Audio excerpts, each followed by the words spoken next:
So if we hit the menu button here, you come up with options here underneath the menu tab. On the far left, we have phone. So if I click phone here, this is where you compare a Bluetooth phone to the vehicle. So once you get to this screen, you'll hit pair. This screen means the car is visible now to the Bluetooth device. So now you basically take the phone and you'll find the Bluetooth menu on the phone. You'll either have it search or look for a new Bluetooth device. It'll come up once it's finished searching with BMW, and these are the last digits of that VIN number for that particular vehicle. So if it finds more than one Bluetooth device, this is the one you want to pair to. Depending on the phone, when you click on that, it's going to either ask you for a passkey on the phone or the car first. So whichever one it prompts first, you'll enter in a passkey. It can be anything from 1 digit to 16 digits. Once you've entered it in on, say, the phone first, it'll then ask you in the vehicle. You'll click add and type in the same passkey that you entered in on the phone. Once you paired it, you don't have to pair it again unless you ever delete the pairing. Then it'll basically, depending on the compatibility of the phone, bring in the phone book for that particular phone and let you go through the contacts on the radio screen here. If we hit menu again, comp is short for computer. So these are the average consumption since the last time this was reset, the average speed since the last time it was reset, the range currently on this tank of gas, and the outside temperature. The two averages here you can reset for a new tank of gas or new trip. You would just click it and click reset and that'll zero it out. The little return symbol here just backs you up a page. And then you can do the speed if you want to reset that for a new trip. Config is where you can change some of the units and the time and the date. So right now distance is being displayed in miles, language is in the US, consumption is miles per gallon, temperature is Fahrenheit. The time, if we come over here and click on time, the format is currently 12-hour. I can rotate and change that to 24-hour if I wanted. Once I have it on the selection, I push it in. That takes me to the next selection. So now we're on hours. So now I can rotate this to adjust the hour. Click it again, we're on minutes. Now I can rotate it to adjust the minute. Click it again, now we can adjust the month, the day, and the year. Once you have it all adjusted, you can click the return to back yourself out if you needed to.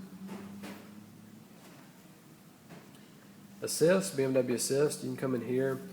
You have concierge, roadside assistance, my info.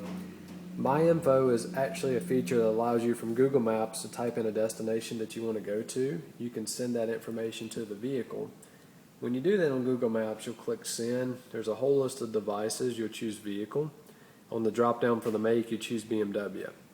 Underneath it says BMW Assist account. You'll type in the email address you have on file with BMW Assist into that field and send it to the vehicle. In this particular car, when you do that, you'll get a little message envelope up here. When you click My Info, this will show you the text showing the street address and the phone number if it was a business for whatever destination you pulled up on Google Maps. Obviously this car doesn't have navigation, so you can't have it direct you there, but you would have that information you could put into a portable navigation system, or you could highlight that phone number and dial that business if you wanted to. If the car had navigation, you could simply click on that address and it would put that destination in for you without you having to type. Service, the vehicle actually will automatically send a service request to the dealership if it's time for service. This allows the customer to manually request service from a dealership. They'll receive a short message from the vehicle. They'll then try to contact the customer to set up an appointment. The BMW here is for BMW customer relations. That'll let them, call in BMW customer relations if they have a question that they can't figure out.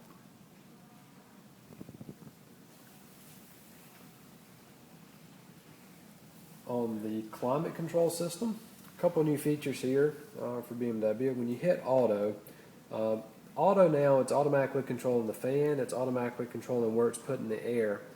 When you see auto on up here on the screen, using the fan now, you can manually adjust how aggressive the auto is going to be with the fan. So you can go to the right and make it more aggressive, or to the left to make it less aggressive. In the past, we've only had 1 or 3 settings.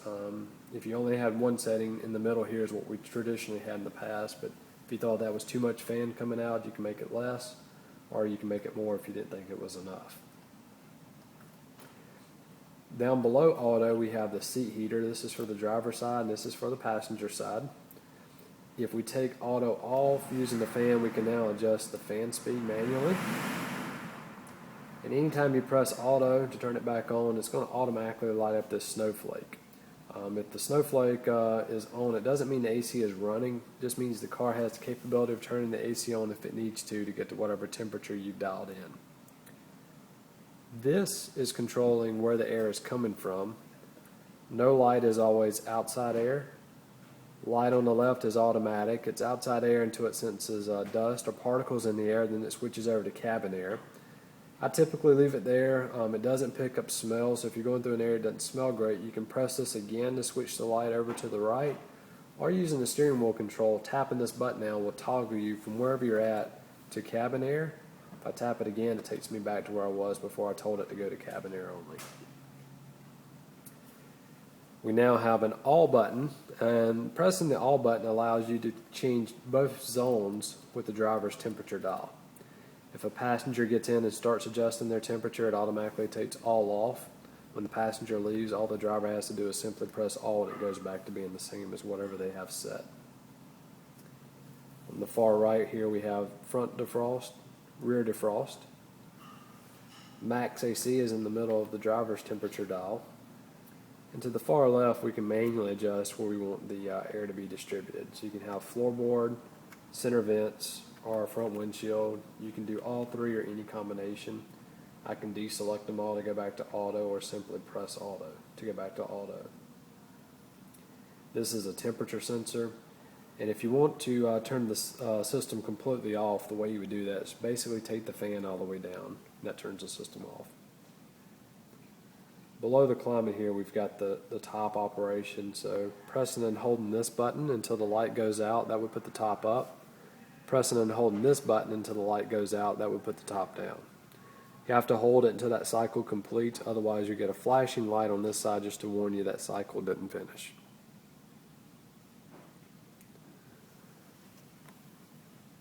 Let's see, up here on the dash, 3 buttons in between the center vents. The bottom one here is central locking, so using this button you can lock all the doors or unlock all the doors in the vehicle. Above that we have flashers, and then we have the traction control system. You have DSC, dynamic stability control, which is always on every time you start the car. Tapping the DTC button will disengage DSC and activate DTC, which is dynamic traction control. That'll allow a little bit of wheel spin for the vehicle and a little bit of vehicle rotation before it intervenes to try to straighten you back out.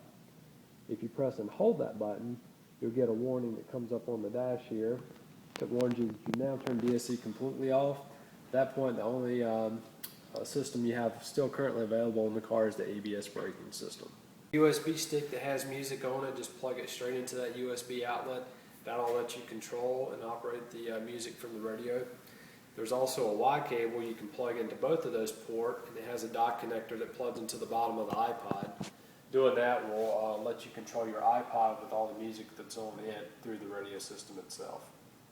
There's a little rotating dial here on the turn signal stalk. Rotating that dial up or down brings up little computer menus on the dash here. Each menu you come to, it shows you a little arrow pointing to what it's going to do. So this one's currently on check. So if I push the BC button in, that would perform a check control on this vehicle. BC again would then get me back out of this menu. If I keep rotating this dial, so we can go past the check control menu here. This is how you check the oil. So if I push BC in, it would do an oil check. The vehicle has to be running for that to work. This symbol is the tire pressure warning. This will come on if a tire loses pressure. Once you get the tire back up to where it needs to be, you would come here and reset this tire pressure monitoring system. We saw how you could do the setting the time on the radio. You can also set the time from up here. They read off of each other, so if you set the time here, it's going to automatically change it on the radio. If you change the time on the radio, it's going to automatically update the time on the dash. The same thing is for the date. You can adjust the date here or adjust the date off the radio. Service info, you always get a service reminder every time you start the car with how many miles you have left to your next service. I can press the BC button in here and bring up that next service reminder. I can also rotate up or down here and go through all the different services and see an estimated date or mileage to that service.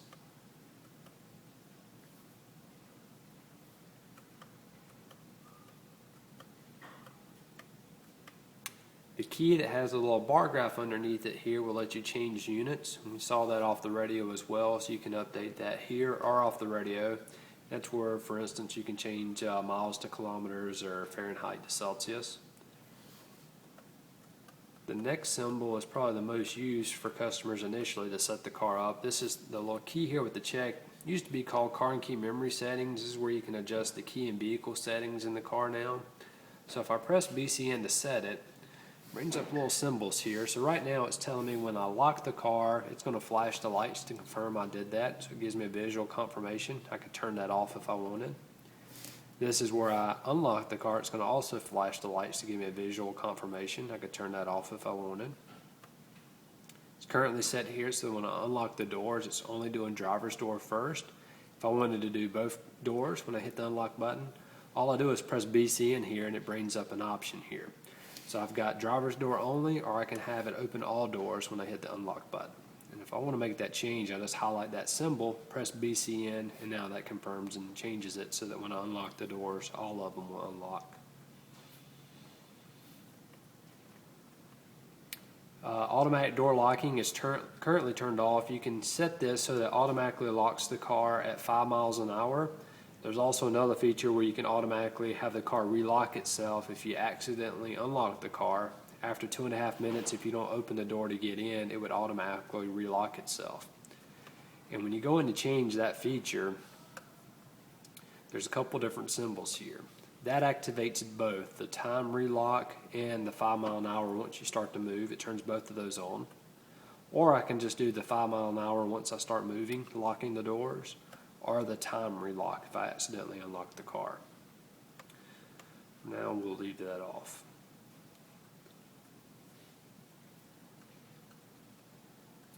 This is that pathway lighting. That's when you turn the car off and pull the turn signal stalk towards you. It's going to leave the lights on for 40 seconds. We can make that longer or shorter here. Daytime running lights are currently on. We could deactivate those here if we didn't want them on. This is for the turn signal. So right now it's set, and if we lightly tap the turn signal stalk, it's going to flash 3 times and stop. We could turn that off if we didn't like that feature. This is where we could set the key up to remember last seat position driven with that key. So if I push this in, I can change this from off to where the seat will automatically start moving to where it was driven last with that key when you open the door. Or the one I would prefer having is unlock. So as soon as you hit the unlock command on the remote, it would go ahead and start moving that seat for you so you wouldn't have to wait once you open the door. Another little hidden feature here with this stalk is when the headlights are on, the first time you rotate this up or down, it brings up this option. This is how you adjust the brightness of the dash. So once your headlights are on, the first time you rotate it, you'll see this symbol pop up. We press BC to set it, and then we can rock this up to make it brighter or down to make it dimmer. Once you get it to the position you want it to be in, you press BC in and that'll set and confirm that option for you.